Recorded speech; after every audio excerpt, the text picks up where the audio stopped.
नमस्कार, मैं हूं योगेंद्र विश्वनाथ त्रिपाठी। स्वागत है आप सभी का द पूर्वांचल पोस्ट पर। आज हम जमीनी विवाद और गृह विवाद का एक ऐसा मसला आपको बताने जा रहे हैं जिसमें एक व्यक्ति की मृत्यु हो जाती है। मृत्यु के बाद उसकी एक पत्नी निकलकर सामने आती है और वो कहती है कि उसके पूरे जो संपत्ति है, चल अचल संपत्ति, उस पर उसका अधिकार है। उसके बाद उसकी बहन सामने आती है और बहन कहती है कि जब मेरे भाई की शादी ही नहीं हुई और जब कोई चीज हुई ही नहीं तो पत्नी कहाँ से आ गई और उसका संपत्ति पर अधिकार कैसे हो गया। इस कहानी को बताने के लिए उस बहन का बेटा यानी कि जो मामा है, इनके श्रवण कुमार इनका नाम है, और इनके मामा राम नरेश की कहानी हम इनसे जानने की कोशिश करेंगे। और ये लगातार पिछले कई महीनों से दौड़ रहे हैं और इनकी सुनवाई नहीं हो रही है, ये भी जानने की कोशिश करेंगे। क्या हुआ था श्रवण कुमार, शुरू से लेकर अभी तक बताइए। महोदय, जैसे हमारे मामा थे राम नरेश पुत्र बुधई, निवासी ग्राम पंडितपुरवा, मसमूले कोणरी, वहां से कुछ समस्या होने के कारण जो है वो अपना संपत्ति आकर के मध्यनगर में बनाए हुए हैं। घर ना होने के कारण जो है मीरा देवी पत्नी स्वर्गीय परशुराम के यहाँ दुकान लेकर किराए का दुकान करते थे। उसके बाद में उनको करंट लगने से अचानक उनकी मृत्यु हो गई। मूल निवासी आपके मामा कहाँ के हैं? पंडितपुरवा कोणरी, मसमूले। मसमूले, ठीक है। अब वो यहाँ पे कब आए मध्यनगर में? लगभग वही 2017 2016-17 में। हाँ, 2016-17। मतलब वो 6-7 साल से यहाँ पे रह रहे थे। हाँ। जब वो वहां से आए थे तब उनकी कोई शादी हुई थी? कोई शादी नहीं हुई थी। और फिर जब यहाँ आए तब इनकी कोई शादी हुई? कोई शादी नहीं। आप लोग कभी कुछ सम्मिलित हुए या पता चला? क्योंकि 6-7 साल का टाइम भी हम बराबर आते जाते थे, वहाँ पर रहते जाते आते जाते भी थे। वो हमारे यहाँ भी आते जाते थे। उनकी कोई पत्नी नहीं थी, कोई शादी नहीं हुआ था। उम्र क्या था मामा का आपके? 58 साल। अच्छा, ठीक है। अब दूसरी बात बताइए, क्या समस्या हो गई? अब मीरा देवी कहाँ से आ गई? करंट लगने के बाद महोदय, जैसे क्या है कि करंट लगने के बाद उनका दाह संस्कार जो है उनके खेत में किया गया। मीरा देवी के? हाँ, हम पूरे घर भर पूरे आए, उनकी बहन भी आई, हमारी मम्मी जी आई, और उनका दाह संस्कार उनके खेत में किया गया। करने के बाद जब मैं उस संपत्ति को अपने यहाँ ले जाने की बात की तो उन्होंने कहा कि मैं उनकी पत्नी हूँ, मैं संपत्ति नहीं ले जाने दूंगी। मैंने कहा कि अगर आप उनकी पत्नी हैं तो आप शादी कब की हैं? उन्होंने बताया कि मैं शादी की हूँ। तो मैंने उनका पूरा साक्ष्य निकलवाने लगा, साक्ष्य हेरने लगा, जैसे उनका परिवार रजिस्टर नकल हेरा। दिखाइएगा आप जरा। इनके पास वो तमाम साक्ष्य हैं। मसलन अगर आप बैंक अकाउंट का नाम लें तो बैंक अकाउंट में वो हैं। ये खतौनी हो गई, एक खतौनी हो गया, और ये भी खतौनी हो गई। ये परिवार रजिस्टर है जो मीरा देवी मुख्य रूप से जो परिवार रजिस्टर है वो इस बात का बयान कर देता है कि मीरा देवी जो है परशुराम की पत्नी है, मझिला उर्फ मीरा देवी। जबकि मेरे मामा की मृत्यु 13/7 में हुआ है और ये परिवार रजिस्टर नकल 16/10 में बनाया गया है नीरज कुमार के द्वारा। ठीक है। अब दूसरा खेल इसमें सामने आता है कि नीरज कुमार कुछ खेल कर रहे हैं जो ग्राम सचिव है वहाँ के। महोदय, मैंने जब राम नरेश की, हमारे मामा जी की जब मृत्यु हुई राम नरेश जी की, तो मैंने उनसे मृत्यु प्रमाण पत्र मांगने के लिए, बनवाने के लिए नीरज कुमार सचिव जी से मिला। तो उनके द्वारा मृत्यु प्रमाण पत्र बना करके नहीं दिया जा रहा था। लगभग 1.5 महीना तक हमको परिवार रजिस्टर नकल और मृत्यु प्रमाण पत्र नहीं दिए। बाद में उन्होंने 10,000 रुपए लेकर मृत्यु प्रमाण पत्र बहुत से सेक्रेटरी के दबाव से वो हमको दिए, और उन्होंने 10,000 रुपए जब लिया तो परिवार रजिस्टर नकल नहीं दिए। बताए आईडीओ कॉल पर कि उनका नाम यहाँ पर दर्ज नहीं है, आप जाकर के उनके जन्मभूमि पंडितपुरवा से लीजिए। जब मैं पंडितपुरवा जन्मभूमि से उनका परिवार रजिस्टर नकल 4 तारीख 11वां महीना 2023 को मिला, तब उनके द्वारा ही बताया गया आईडीओ कॉल पर कि आपके मामा का नाम हमारे यहाँ मध्यनगर मिर्जापुर में दर्ज है। महोदय, मैं ये जानना चाहता हूँ कि जब मैं शुरुआत में पूछा था तो उनके द्वारा ये कहा गया था कि नाम दर्ज नहीं है, और आज नाम कैसे दर्ज हो गया?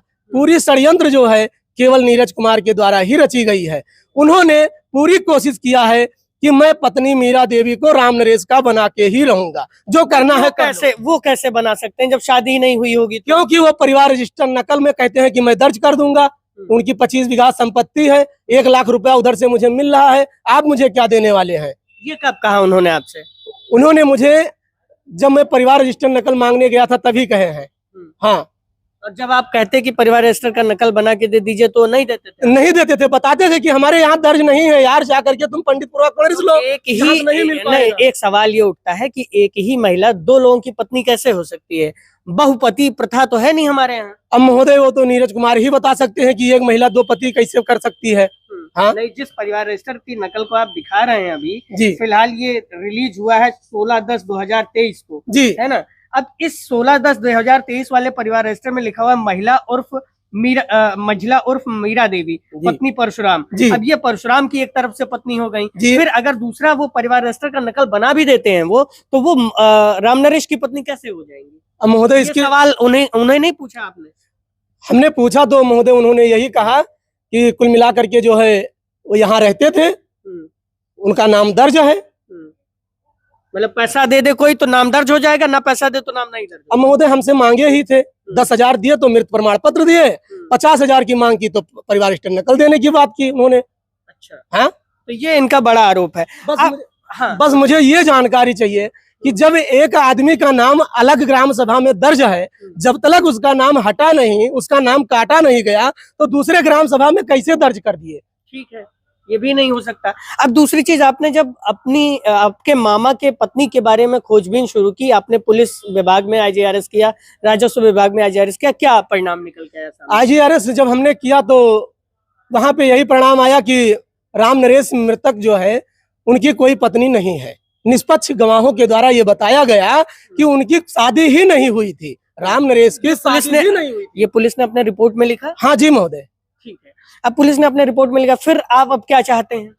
अब इसमें हम यही चाहते हैं कि जो हमारी मामा की संपत्ति है वो हमें पूर्ण रूप से मिले। हाँ, आप लोगों ने मामा का आपने क्रियाकर्म किया, उसमें पैसा खर्च किया? हाँ जी।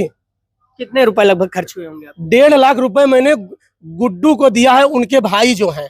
हाँ, क्रियाक्रम मीरा देवी के। हाँ, मीरा देवी के भाई जो हैं उनको 1.5 लाख रुपए दिया हूँ। हाँ, क्रियाक्रम के लिए नकद दिया हूँ। आप लोग शामिल थे उसमें? जी। अच्छा, किसी के सामने दिए थे आप? गुड्डू को दिए थे। किसके सामने दिए थे? गुड्डू अकेले थे। अच्छा, हाँ। आप लोगों की तरफ से कोई था? हमारे तरफ से कोई नहीं था। मैं था, और सामान जब क्रियाक्रम का जैसे सब्जी वगैरह जो कुछ भी मर मसाला लेना था तब वो बलरामपुर में हमारे आए थे, और उसके बाद में जो उन्होंने हमसे पैसा लिया था। अच्छा, तो आपने खर्च किया। अब आप चाहते हैं कि मामा की जो संपत्ति है, जो चल अचल संपत्ति है, जो भी 25-30 लाख रुपए 50 लाख रुपए की होगी, वो आपको मिले? जी यही जी जी जी। अब इसमें एलिगेशन और जो आरोप लग रहे हैं वो मीरा देवी और सचिव नीरज कुमार पे लग रहे हैं। जी, नीरज कुमार द्वारा बस यही है कि उन्होंने जबरदस्ती परिवार रजिस्टर नकल में नाम दर्ज करने की पूरी कोशिश की, और कर दिए हो तो ताजिम भी नहीं। क्योंकि परिवार रजिस्टर नकल वो हमको देने से बार बार मना कर रहे हैं। हाँ, और जबकि आपने अपने मामा का जो पहले परिवार रजिस्टर का नकल उस गांव से निकलवाया, 4/11/2023 को मैंने पंडितपुरवा के सचिव के द्वारा परिवार रजिस्टर नकल बनवाया है। उन्होंने 4 तारीख 11वां महीना 2023 में परिवार रजिस्टर नकल बना करके दिए हैं। उसमें कितने लोग हैं मामा? बस केवल सिंगल लोग हैं, एक ही लोग हैं मेरे मामा, केवल राम नरेश पुत्र बुधई। हाँ, क्या कह रहे हो? जैसे 13/7 को हमारे मामा की जब मृत्यु हुई 13/7/2023 को, उसके बाद इन्होंने 10 तारीख 11वें महीने में परशुराम की पत्नी बन करके एक ही दिन में 2 बैनामा किया है। 2 बैनामा किया है 2023 में परशुराम की पत्नी बनकर। अब मृत्यु हुई है हमारे मामा की 13/7/2023 को। आज ये पत्नी बन रही है मरने के बाद में। और तो और जो है, इन्होंने 4 नवंबर 2023 को 12:45:05 पर अपना आधार कार्ड भी अपडेट करवा दिया है। अच्छा, हाँ, उसकी रिसिप्ट वगैरह है आपके पास? जी महोदय, 4 नवंबर 2023 को इनरोलमेंट नंबर मेरे पास है। ठीक है। हाँ, तो ये इनके पास साक्ष्य। तो राम नरेश पुत्र बुधई ही उसमें केवल हैं, और यहाँ पर जो सेक्रेटरी है नीरज कुमार, वो लगातार साजिश रचते हुए मीरा देवी के साथ मिलकर तमाम तरह की साजिश रचता है, और एक ही महिला को 2 लोगों का पति बना रहा है। अब इनका बड़ा आरोप है कि ये सारा जो विवाद रचा जा रहा है, या सारी जो चीजें रची जा रही हैं, वो केवल इस साये में रची जा रही हैं कि वो संपत्ति किसी न किसी तरह से मीरा देवी हथिया ले। लेकिन अब देखने वाली बात होगी कि पुलिस की जांच रिपोर्ट इनके पास है, राजस्व टीम की जांच रिपोर्ट इनके पास है, इन्होंने तमाम जगहों पे IGRS इत्यादि किया है, शिकायत की है, उनके रिपोर्ट्स इनके पास है, उसमें कहीं वो पत्नी साबित नहीं होती है। उसने हाल ही फिलहाल में अभी अपनी एक जमीन बेची है, उसमें भी कि उस महिला मीरा देवी ने अपने पति का नाम परशुराम अंकित कराया है और वो लगातार इस बात के लिए प्रयासरत है कि किसी तरह से फर्जी पत्नी बनकर जमीन को हथिया लिया जाए और जो इनके राम नरेश, इनके जो मामा है, यानी कि ये ब्लड रिलेटिव हुए, इनके सगे मामा की जो सारी संपत्ति है वो हथिया ली जाए। इसके साथ ही एक इनका जब बातचीत कर रहे थे हमसे इन्होंने, तो एक बात और कही कि इनके मामा की करंट लगने से मृत्यु हुई थी, जबकि ये जो है उस पूरे घटनाक्रम का पोस्टमार्टम इत्यादि करवाना चाहते थे। उस महिला ने किसी तरह से साजिशन पोस्टमार्टम तक नहीं होने दिया। अब देखने वाली बात होगी कि क्या चीजें इनके सामने आती हैं और जांच में क्या निकल के आता है और क्या इन्हें वो तमाम सुविधाएं मिल पाती हैं। अब ये पूरी साजिश किसके द्वारा रची जा रही है, किसके द्वारा रचवाई जा रही है, ये बड़ा सवाल है। पुलिस कर जांच कर रही है, इनके तमाम तरह के आरोप हैं, इसमें क्या नतीजा निकल के आता है ये देखना होगा। बलरामपुर से मैं योगेंद्र विश्वनाथ त्रिपाठी, द पूर्वांचल पोस्ट के लिए।